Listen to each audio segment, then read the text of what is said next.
नमस्कार, मैं हूं दीपाली राणा। आप देख रहे हैं कल का बाजार। और आज के सेशन की बात करें तो लंबी छुट्टी के बाद मार्केट्स की आज शुरुआत हुई और काफी अच्छा सेशन आज का रहा, क्योंकि बाजार रिकॉर्ड ऊंचाई पर बंद हुआ है। सेंसेक्स निफ्टी रिकॉर्ड ऊंचाई पर क्लोज हुए हैं और इनफैक्ट निफ्टी बैंक भी देखेंगे तो वो भी दिन के ऊपरी स्तरों पर ही क्लोज होने में कामयाब हुआ है। इंटरेस्टिंग ये है कि अब मिड कैप में भी खरीदारी हुई है और मिड कैप इंडेक्स लगातार 12वें दिन बढ़त के साथ बंद होने में कामयाब हुआ है। Banking, consumer durables, in space में अच्छी मोमेंटम देखने को मिला है। इसके अलावा ऑटो, मेटल्स, रियल्टी स्टॉक्स में भी अच्छी स्ट्रेंथ आज के सेशन में रही। हालांकि तेल, गैस, फार्मा, आईटी यहां पर थोड़ा मुनाफा वसूली का दबाव आज के सेशन में रहा था। वहीं अगर आज आप संस्थागत निवेशकों के आंकड़े देखेंगे तो एफआईज की ओर से खरीदारी हुई है और अच्छे खासे क्वांटम में एफआईज ने बाइंग की है, लगभग 5000 करोड़ की, क्योंकि 4900 करोड़ की बाइंग उन्होंने की है और डीआईज ने मुनाफा लिया है 3829 करोड़ के आसपास का। तो एफआईज भरपूर तरीके से भारतीय बाजारों की तरफ लौटते हुए और काफी अच्छे क्वांटम में उनकी ओर से लगातार पिछले कई सत्रों से हमने खरीदारी देखी है। अब कल का सेशन क्या रहेगा, लेवल्स क्या इंपॉर्टेंट होंगे, इस पर बातचीत करेंगे। साथ ही आपके तमाम सवाल जो रहेंगे इशू में वो भी हम शामिल करेंगे। मानस जायसवाल आज के एक्सपर्ट हमारे साथ मौजूद हैं और कुछ स्टॉक्स भी हैं जहां पर खबरों का इंपैक्ट कल दिखेगा। लक्ष्मी विलास बैंक एकल फोकस में रहेगा, क्योंकि लक्ष्मी विलास बैंक से ग्राहक 25,000 रुपए से ज्यादा नहीं निकाल पाएंगे। सरकार ने बैंक पर 1 महीने का मॉरिटोरियम लगा दिया है और मॉरिटोरियम आज शाम 6 बजे से लागू हो गया है और ये 16 दिसंबर तक लागू रहेगा। इस पर बातचीत करने के लिए प्रदीप पंड्या हमारे साथ मौजूद है। प्रदीप, बताइए आप कैसे देखते हैं इस खबर को और क्या डिटेल्स हैं इससे जुड़ी हुई? देखिए, अब जिस तरह से जानकारी निकलकर सामने आ रही है कि हम जो बात कर रहे थे कि आरबीआई को मैच मेकर की भूमिका निभानी होगी और वो डीबीएस बैंक के साथ मर्जर का एक प्रपोजल लेकर आ रहे हैं, तो जाहिर है कि ये सॉल्यूशन आपको आने वाले 1 महीने के दौरान देखने को मिलेगा और ये पूरा रेजोल्यूशन की तरफ बढ़ रहा है। एक बार फिर से हम ये देख रहे हैं कि आरबीआई को इंटरवीन करना पड़ रहा है इस तरह के मामलों में और आरबीआई के मध्यस्थता के साथ ही मर्जर के प्रपोजल सामने आ पा रहे हैं, ना कि बोर्ड ऑफ डायरेक्टर्स की ओर से, बैंक के खुद के मैनेजमेंट की ओर से ये डील्स हो रही हैं। तो ये एक मुझे लगता है राहत की बात है बैंक के डिपॉजिटर्स के लिए। तो बैंक के डिपॉजिटर्स के लिए डेफिनेटली राहत की बात है। और अभी इनफैक्ट ये खबर आई है कि आरबीआई ने डीबीएस के साथ मर्ज करने के लिए जो ड्राफ्ट ऑफ स्कीम है, जो ड्राफ्ट स्कीम ऑफ अमेलगमेशन है, उसको अनाउंस किया है। तो कैसा रिएक्शन कल हम एक्सपेक्ट करें प्रदीप इस स्टॉक पर? कल डिपॉजिटर्स के लिए तो राहत की खबर है, लेकिन इन्वेस्टर्स के लिए कैसे देखते हैं? देखिए, उस मर्जर के डिटेल्स वगैरह अभी तक सामने नहीं आए, तो इस पर कोई टिप्पणी करना थोड़ा मुश्किल है। अभी एनालिसिस को समझने की कोशिश कर रहे हैं, लेकिन एनालिस्ट का मानना ये है कि यदि जो प्रक्रिया लगातार चल रही थी अभी तक कि फ्लिक्स कैपिटल या किसी ऐसे और बायर के साथ बातचीत चल रही थी मैनेजमेंट की, अगर उस तरह से कोई रास्ता निकल आता तो वो शेयर होल्डर्स के लिए ज्यादा बेहतर होता है। अब आमतौर पे देखते हैं कि इस तरह की जो डील्स फाइनली आरबीआई की ओर से ब्रोकर होती है, उसमें शेयर होल्डर्स को इतना फायदा नहीं होता। आरबीआई और सरकार को ज्यादा इस बात की चिंता होती है कि डिपॉजिटर्स के हित का ख्याल रखा जाए। लेकिन मैं फिर से कह रहा हूँ कि इस डील को लेकर के ज्यादा डिटेल्स अभी तक सामने नहीं आए हैं, तो जब वो और जानकारियां और एनालिस्ट का रिएक्शन मिलेगा तो हम इस पर आपको फिर से अपडेट देंगे। ठीक है, शुक्रिया प्रदीप डिटेल्स बताने के लिए। तो कल फोकस में रहेगा लक्ष्मी विलास बैंक, लेकिन हाँ, जो डेवलपमेंट हुई है वो डिपॉजिटर्स के लिए तो डेफिनेटली पॉजिटिव है, लेकिन जो डिटेल्स डीबीएस मर्जर के साथ और रिवील होंगी उसके बाद थोड़ी क्लैरिटी मिलेगी इस डील से जुड़ी हुई लक्ष्मी विलास बैंक के पर्सपेक्टिव से। मानस हमारे साथ मौजूद हैं, एक क्विक कमेंट उनका ले लेते हैं। मानस, एक बार चार्ट्स तो इसके बहुत अच्छे नहीं है हालांकि, पर फिर भी आप लेवल्स बताइए ऊपर और नीचे की तरफ कौन से इंपॉर्टेंट रहेंगे लक्ष्मी विलास बैंक में? देखिए दीपाली जी, पहला जो स्तर है वो 14 रुपए का है नीचे के साइड पे। अगर स्टॉक 14 रुपए के नीचे फिसल जाए तब तो आपको बिल्कुल निकलना ही पड़ेगा, क्योंकि उसके बाद शायद 9 रुपए तक के लेवल्स देखने को मिलेंगे। और ये व्यू टेक्निकली है, तो इस पे क्योंकि ये न्यूज ड्रिवन, कल हमें काफी न्यूज की वजह से उठापटक देखने को मिलेगी, लेकिन आपको 14 रुपए के स्टॉप लॉस रखना जरूरी है। और जहां तक ऊपर की बात है, मैं समझता हूँ यहाँ पर आपको फ्रेश ट्रेड तब तक नहीं लेना है जब तक स्टॉक 18 रुपए के ऊपर क्लोजिंग ना दे।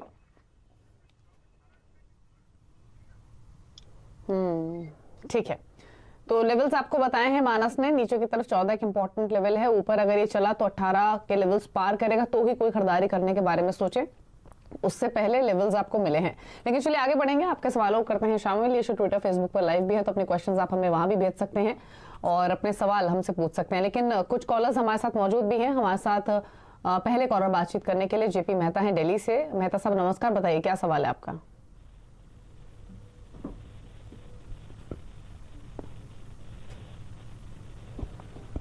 मुझे लग रहा है इनसे बातचीत नहीं हो पा रही है। आईडीबीआई बैंक पर इनका सवाल है। मानस 550 शेयर इन्होंने खरीदे हुए 80 रुपए के भाव पर, जानना चाहते हैं आप क्या करें, तो क्या सजेशन होगा आईडीबीआई बैंक को लेकर। देखिए चार्ट्स तो क्लियर नहीं दिखते हैं, यहाँ पे कोई मेजर ट्रेंड नहीं दिखता है, तो बेटर ये रहेगा जहां पर क्लियरिटी है वहां निवेश करें। तो मैं इनको सजेस्ट करूंगा कि आईडीबीआई बैंक से निकल जाएं और जो भी इनको पैसा मिलता है उसको एचडीएफसी बैंक में डालें, क्योंकि देखिए लॉन्ग टर्म चार्ट्स पे एचडीएफसी बैंक ने एक बहुत ही क्लियर ब्रेकआउट दिया है और यहाँ पर 1900 रुपए तक के लेवल्स बिल्कुल आने वाले समय में पॉसिबल है। तो आईडीबीआई बैंक से निकले और एचडीएफसी बैंक में निवेश करें। स्विच करने की सलाह है आईडीबीआई बैंक से एचडीएफसी बैंक में। नुकसान आपको काफी हो रहा है, लेकिन इस नुकसान की भरपाई एचडीएफसी बैंक के थ्रू हो सकती है। अगला सवाल हमें एसएमएस के जरिए मिला है रिको ऑटो पर। ये 500 रुपए की बाइंग है इनकी और 500 शेयर्स है, माफ कीजिए, 34 रुपए की खरीदारी है। पुनीत ने इनफैक्ट सवाल भेजा है दिल्ली से। बताइए मानस, क्या सजेशन रहेगा। रिको ऑटो में 34 की बाइंग है, क्या करें अब। दीपाली देखिए पिछले करीब 3 से 4 मंथ में स्टॉक लगातार अपने 200 डे मूविंग एवरेज पे रेजिस्टेंस फेस कर रहा है, जो इस टाइम पे 32 रुपीस के आसपास है। तो 32 रुपीस के ऊपर ही स्टॉक बुलिश होगा, लेकिन क्योंकि लोअर लेवल पे सपोर्ट है, मैं समझता हूँ इसमें आप बने रह सकते हैं। आपको एक स्टिक स्टॉप लॉस 27 रुपए का लगाना है। 27 रुपए के नीचे स्टॉक जाए तो आपको निकलना है, और अगर ये 200 डे मूविंग एवरेज ब्रेक कर लेता है जो कि 32 रुपए के आसपास है, तो शायद आपको 45 रुपए तक के लेवल्स आने वाले 3 से 4 मंथ में देखने को मिल सकते हैं। होल्ड कीजिए फिलहाल, लेकिन 27 के स्टॉप लॉस के साथ ये लेवल ब्रीच हो तो एग्जिट कीजिए, ना ब्रीच हो तो आप होल्ड कीजिए इस पोजीशन को। ऊपर की तरफ मानस ने बताया 35 के ऊपर जाने की पॉसिबिलिटी है। यूको बैंक पर सवाल पूछने के लिए सौरभ है हमारे साथ लखनऊ से। सौरभ जी नमस्कार, बताइए क्वेश्चन। सर मेरे पास यूको बैंक है, जो मेरे पास 1000 शेयर है 70 रुपए के भाव पे। मुझे इसमें क्या करना है, क्योंकि काफी लॉस हो रहा है। लॉस तो काफी हो रहा है क्योंकि खरीदारी आपके 70 रुपए के आसपास की है, 11 रुपए पर स्टॉक आ चुका है। सिमिलरली आईडीबीआई बैंक जैसा हाल ही है, यूको बैंक का भी मानस नुकसान भरपूर है, क्या करें अब ये। देखिए अगर हम इस पीएसयू बैंकिंग में एसबीआई को छोड़ दें तो कोई भी ऐसे स्टॉक के चार्ट्स नहीं है जहां पर आपको ट्रेंड दिख रहा हो, जहां पर आपको बुलिश या बेरिश ट्रेंड दिख रहा हो। तो मैं इनको सजेस्ट करूंगा कि यूको बैंक से निकल जाए और जो भी पैसा मिले उसको स्टेट बैंक ऑफ इंडिया में डाले, अगर ये पीएसयू में बने रहना चाहते हैं तो। लेकिन अगर आप पूरे बैंकिंग की बात करें तो मेरा फेवरेट अभी भी प्राइवेट बैंकिंग नेम है, जैसे एचडीएफसी बैंक, आईसीआईसीआई बैंक, वहां पे निवेश करना ज्यादा अच्छा है। लेकिन अगर पीएसयू में करना चाहते हैं तो केवल एक विकल्प है, स्टेट बैंक ऑफ इंडिया। सरकारी बैंकों में बने रहना है तो एसबीआई चुने, else HDFC bank, ICICI bank Manas की प्रिफर्ड पिक्स हैं अक्रॉस बैंकिंग स्पेस में। जुगल ललवानी हमारे साथ आगरा से। जुगल जी नमस्ते, बताइए सवाल अपना। मैम मेरे पास HUL के 70 शेयर है, 70 शेयर और बाइंग प्राइस है 2250। ओके, तो मैम क्या करना है आप बताइए। 2250 की खरीदारी 2177 पर पूछ लेते हैं मानस से। मानस बड़ी क्वांटिटी है इनके पास, 2250 की इनकी होल्डिंग है, 2177 पर ये बंद हुआ है। आपके हिसाब से क्या सजेशन रहेगा, लेवल्स कौन से इंपॉर्टेंट है, सजेस्ट कीजिए। देखिए मैं सजेस्ट करूंगा कि हिंदुस्तान यूनिलीवर में बने रहे, 2000 रुपए का स्टॉप लॉस रखें, क्योंकि 2000 के आसपास काफी स्ट्रॉन्ग सपोर्ट चार्ट्स में दिखता है। पैटर्न को देख के लगता है कि शायद यहां से कुछ रिवर्सल के आपको साइन देखने को मिलेंगे और एक फिर से एक रैली रिज्यूम होगी। स्टॉक शायद 2500 या 2600 तक के लेवल्स दिखा सकता है। समय लगेगा शायद 2 से 3 मंथ का, लेकिन ट्रेंड खराब नहीं लगता है। तो मेरी राय में बिल्कुल बने रहना चाहिए, लेकिन आपको 2000 रुपए का स्टॉप लॉस जरूर रखना है। स्टॉप लॉस रखिए 2000 रुपए का, अपनी पोजीशन को होल्ड कीजिए। कृष्णा है हमारे साथ अब अहमदाबाद से फोन लाइन पर। कृष्णा जी नमस्कार, बताइए सवाल। जी गुड इवनिंग मैम। मैम मेरे पास में BEML का 230 शेयर था।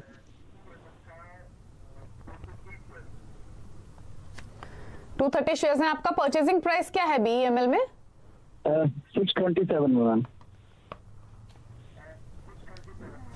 ठीक है, माइनस 627 का परचेसिंग प्राइस है BEML में, और इनका जो क्वांटिटी है वो 230 शेयर्स की है। तो क्या सजेशन रहेगा, इनके भाव के आसपास ही है स्टॉक, क्या करें अब? देखिए चार्ट्स पे तो कोई रीजन समझ में नहीं आता है कि आपको स्टॉक में बने रहना है। मेरी राय में कभी कोई उछाल मिल जाए 650 के आसपास तो वहां पर प्रॉफिट बुक कर लें। यहाँ पर देखिए ट्रेंड बुलिश तब होगा जब स्टॉक अपने 200 डे मूविंग एवरेज को ब्रेक करेगा, जो कि 675 के आसपास है। तो बाउंस बैक पे 650 के आसपास प्रॉफिट बुक करें, और अगर आपको स्टॉक में बने रहना है, फिर से खरीदारी करनी है, तो 675 के ऊपर ही खरीदारी करें। ठीक है, अगले कॉलर हमारे साथ बातचीत करने के लिए पीयूष हैं बीजापुर से। पीयूष जी गुड इवनिंग, बताइए क्वेश्चन अपना। गुड इवनिंग मैम, मेरे पास LIC हाउसिंग फाइनेंस के 20 शेयर है एट द प्राइस ऑफ 323.67। तो मुझे ये मेरा ये सवाल है कि what should be my next step, कि होल्ड करूं क्या बेच दूं? मानस बताइए क्या सजेशन है इनके लिए। LIC हाउसिंग फाइनेंस ऑलमोस्ट 324 की इनकी खरीदारी है, 314 पर बंद हुआ है। रख भी सकते हैं अगर आप सजेस्ट करें, और स्विच भी कर सकते हैं। देखिए मैं समझता हूं कि रखना चाहिए, और उसका रीजन मैं आपको बताऊं कि काफी समय के बाद, कंसोलिडेशन के बाद पिछले हफ्ते स्टॉक ने अपना 200 डे मूविंग एवरेज ब्रेक किया है। हालांकि उसके बाद पिछले 3-4 दिन से कंसोलिडेशन देखने को मिल रहा है, बट यहाँ पर ट्रेंड पॉजिटिव लगता है। मेरी राय में LIC हाउसिंग में बने रहना चाहिए। आपको स्टॉप लॉस रखना है 290 का, ऊपर की तरफ 350 से लेकर 370 तक के टारगेट्स आने वाले 2 मंथ में देखने को मिल सकते हैं। होल्ड कीजिए 290 के स्टॉप लॉस के साथ और बने रहिए स्टॉक में। आकाश सिंह है कोलकाता से हमारे साथ। आकाश बताइए क्या सवाल है आपका। Good evening ma'am. Good evening sir. Sir मैंने शॉर्ट टर्म व्यू से भारतीय एयरटेल के 475 के लेवल पे 100 शेयर लिए हैं, तो मैं इसमें बना रहूं या फिर प्रॉफिट बुक करके निकल जाऊं? मानस बताइए 475 की खरीदारी है, 484 पर ट्रेड हो रहा है, रखें इसको भी या निकल जाएं? देखिए बड़ी मुश्किल से इसने 200 दिनों का मूविंग एवरेज फिर से ब्रेक किया है। मेरे ख्याल से 2 मंथ पहले बड़ा डिसअपॉइंटमेंट हुआ था, स्टॉक ने एक अहम सपोर्ट को ब्रेक कर दिया था, लेकिन एक अच्छी वी शेप रिकवरी देखने को मिली है। मैं समझता हूं कि बिल्कुल आपको भारतीय एयरटेल में बने रहना है। 455 का स्टॉप लॉस रखिए, और पैटर्न को देख के लगता है जिस तरह इसने अपना 200 डे मूविंग एवरेज ब्रेक किया है कि शायद हमें 550 तक के लेवल्स आने वाले 1 से 2 मंथ में भारतीय एयरटेल में जरूर देखने को मिलेंगे। तारक शाह है हमारे साथ मुंबई से बातचीत करने के लिए। शाह साहब नमस्कार, बताइए क्वेश्चन अपना। Good evening. My question is, मैंने ONGC खरीदे है 2600 के प्राइस पे, 2600 शेयर 69 के प्राइस पे। तो उस पे अभी मुझे क्या करना चाहिए, होल्ड करना चाहिए और शुड आई सेल इट? मानस बताइए क्या करें। ONGC 69 के इनकी बाइंग है, इनके भाव से ऊपर है ये स्टॉक, लेकिन जैसा ट्रेंड रहा है ONGC का उसको ध्यान में रखते हुए क्या सजेशन होगा, निकल जाएं तो छोटे से मुनाफे के साथ, या रखें इसको? मैं समझता हूँ दीपाली जी बने रहना चाहिए। देखिए काफी समय के बाद कुछ रिवर्सल के साइन देखने को मिले हैं। केवल एक हर्डल दिखता है और वो है 100 डे मूविंग एवरेज का, क्योंकि मेरे ख्याल से जून से इसने 100 डे मूविंग एवरेज ब्रेक नहीं किया है। लेकिन इस बार के पैटर्न्स को देख के लगता है कि अगर मोमेंटम बना रहा मार्केट में तो शायद ONGC अपने 100 डे मूविंग एवरेज को ब्रेक करेगा, जो कि शायद 73-74 के आसपास है, और कोशिश करेगा अपने 200 डे मूविंग एवरेज को टेस्ट करने की, जो कि 82 के आसपास है। तो मेरे हिसाब से बने रहे, 69 का स्टॉप लॉस रखें। तो अपने बाइंग प्राइस का ही स्टॉप लॉस रखिए, इस पोजीशन को होल्ड कीजिए, लेकिन जो लेवल्स मानस ने बताए हैं उन पर ध्यान दीजिए। फिलहाल 71-30 पर ही हुआ था बंद, तो बने रहिए इस पोजीशन में। हमारे साथ सिद्धार्थ हैं राजकोट से। सिद्धार्थ जी नमस्कार, बताइए। हाँ, तो मैंने 50 शेयर्स लिए थे BPCL के एट 405 रुपीज। सो मेरे को क्या करना चाहिए, शुड आई सेल इट और शुड आई होल्ड इट? मानस 405 की खरीदारी है, BPCL में 394 पर बंद हुआ, तो 10 रुपए नीचे है इनकी खरीदारी से। क्या सजेशन आपका रहेगा? BPCL में रखें तो फिर स्टॉप लॉस कहाँ मेंटेन करें, और क्या स्ट्रैटेजी हो इनकी? देखिए लास्ट सेशन के मूव के बाद डिसअपॉइंट किया स्टॉक ने, क्योंकि BPCL में एक ब्रेकआउट देखने को मिला था सैटरडे के सेशन में। उसके बाद स्टॉक ऊपर टिक नहीं पाया, और एक पैटर्न जो है अगर डेली चार्ट देखेंगे तो निगेटिव पैटर्न बनाए। लेकिन फिर भी क्योंकि स्टॉक 200 डे मूविंग एवरेज के ऊपर बना हुआ है, मैं समझता हूँ चांस लेना चाहिए। आप अपनी पोजीशन में बने रहिए और 385 का स्टॉप लॉस रखिए। अगर ये एक बार रिवर्स होगा तो शायद हमें 420 और 425 तक के लेवल्स भी देखने को मिल सकते हैं। ठीक है, तो होल्ड कीजिए 385 के स्टॉप लॉस के साथ बने रहिए। पॉसिबिलिटी है कि ऊपर जाए स्टॉक, तो इसलिए होल्ड करने की सलाह है। फौजिया ने हमें सवाल भेजा है, भोपाल से, फोन लाइन पर है हमारे साथ। नमस्कार, बताइए क्या सवाल है आपका। नमस्कार, मैं सबसे पहले तो थैंक यू बोलूंगा आपको, दीपाली मैम और सुनील सर को। सबसे पहले उन्होंने लखपति बना दिया दिवाली पे। हमें संगम ऑयल खरीदवाए थे पहले, जो दिवाली पे हमने बेच दिए।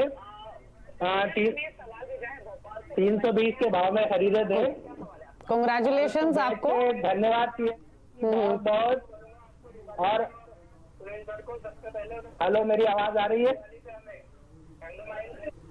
जी बिल्कुल आवाज आ रही है आपको। आप अपने टीवी की वॉल्यूम कम कीजिए, तभी आप हमें सुन पाएंगे, पहली चीज। दूसरी चीज ये कि कांग्रेचुलेशंस आपको, आपने सीएनबीसी आवाज के जरिए मुनाफा कमाया। और कोशिश हमारी यही होती है कि ऐसे आइडियाज आपके साथ शेयर किए जाएं जिसके जरिए आपको फायदा पहुंचे। अभी कौन सा स्टॉक लिया हुआ है आपने? शेयर दिलवाया, और सुबह सुबह भी आपने सिर्फ एक फ्लैश।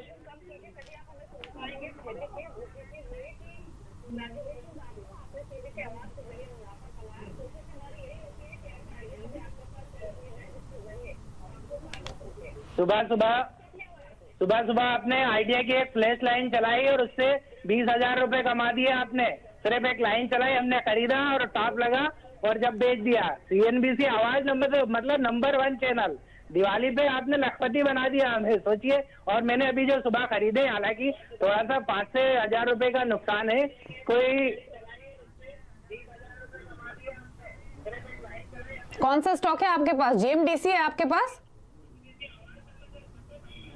मानस, जीएमडीसी है इनके पास अभी पोर्टफोलियो में। 46 की इनकी खरीदारी है। जानना चाहते हैं क्या करें? टीवी के जरिए हमारी आवाज सुन रहे हैं, इसलिए इनका कॉन्वर्सेशन डिले हो रहा है। तो आप सजेस्ट कीजिए क्या करना है जीएमडीसी में। देखिए, बहुत ही क्लियर और बेहतरीन वॉल्यूम्स आज देखने को मिले हैं और एक क्लियर ब्रेकआउट देखने को मिला है चार्ट्स पे। मेरे ख्याल से 42 रुपए के आसपास बॉटम बनाया था। उसके बाद आज स्टॉक ने 100 डे मूविंग एवरेज बेहतर वॉल्यूम के साथ ब्रेक किया है। तो मैं तो समझता हूँ कि स्टॉक में अब शायद 52 और 53 के लेवल्स को टेस्ट करने का पोटेंशियल है। तो बिल्कुल बने रहने की सलाह रहेगी और 42 का स्टॉप लॉस रखें। 42 के स्टॉप लॉस के साथ होल्ड कीजिए अपने इस पोजीशन को। एक ब्रेक के लिए यहाँ पर रुक रहे हैं और जब लौटेंगे तो फेसबुक के जरिए आपकी जो क्वेरीज हमें मिल रही हैं उनको क्विकली शामिल करेंगे। मानस हमारे साथ बने हुए हैं, चल वापस आते हैं।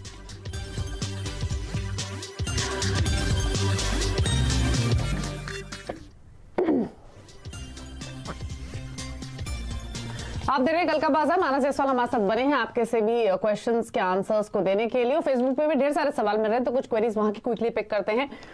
वसंत ने एक सवाल भेजा है मुंबई से। साइन पर इनका सवाल है, 2500 शेयर 395 के प्राइस पर खरीदे हुए। बताइए मानस। 395 के रेट पे खरीदे हैं तो बिल्कुल बने रहना चाहिए। 400 स्ट्रॉन्ग सपोर्ट दिखता है, उसके नीचे स्टॉप लॉस रखें। और अगर 1 से 2 मंथ का टाइम फ्रेम होगा तो शायद 475 तक के लेवल्स देखने को मिल सकते हैं।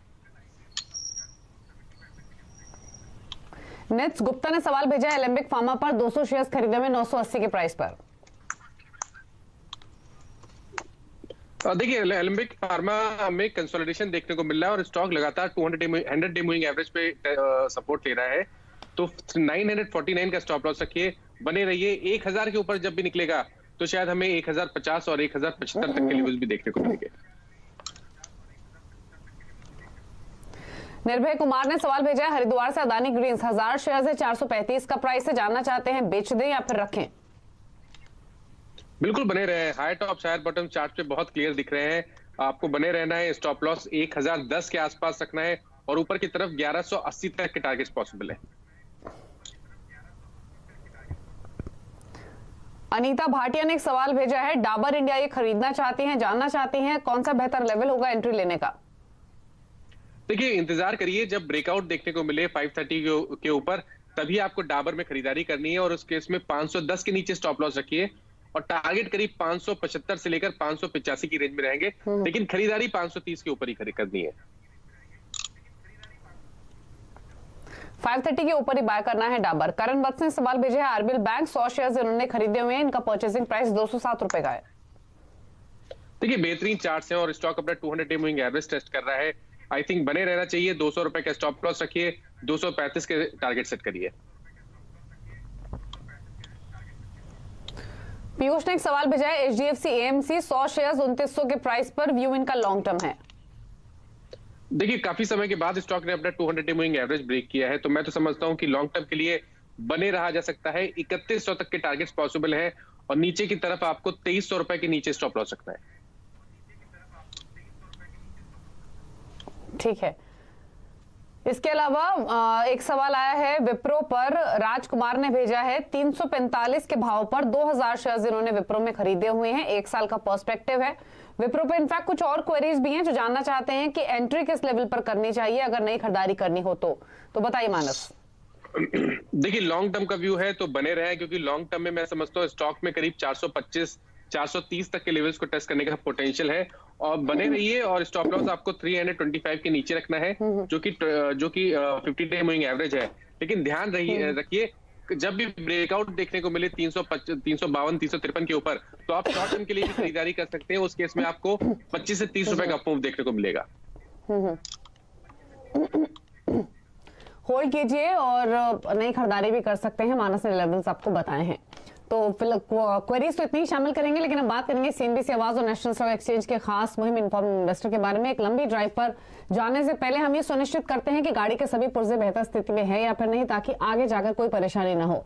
उसी तरह हमें अपने निवेश को सुरक्षित रखने के लिए समय समय पर पावर ऑफ अटॉर्नी की जांच करने की जरूरत है। यदि आपके ब्रोकर की वजह से आपके डीमैट खाते में कोई खामी है तो आप मुसीबत में फंस सकते हैं। इसीलिए आपको समय समय पर अपने डीमैट खाते को चेक करना चाहिए कि आपके जरिए खरीदे गए शेयर्स या फिर म्यूचुअल फंड यूनिट्स आपके ब्रोकर द्वारा आपके खाते में जमा किए गए हैं या फिर नहीं। मानस, आप क्या कमेंट करेंगे इस पर?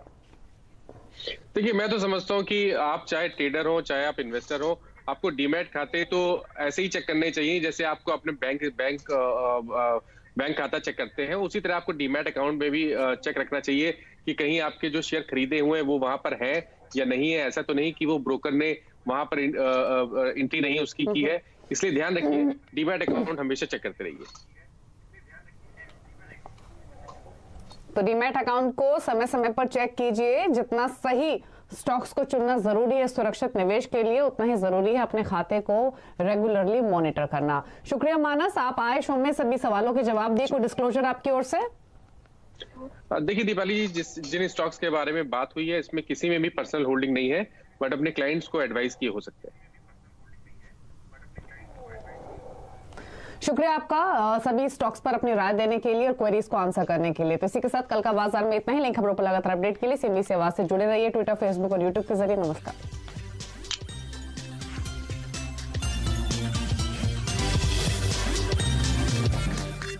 फ्रेंड्स, मिलते हैं अगले वीडियो के अंदर। जब तक के लिए गुड बाय।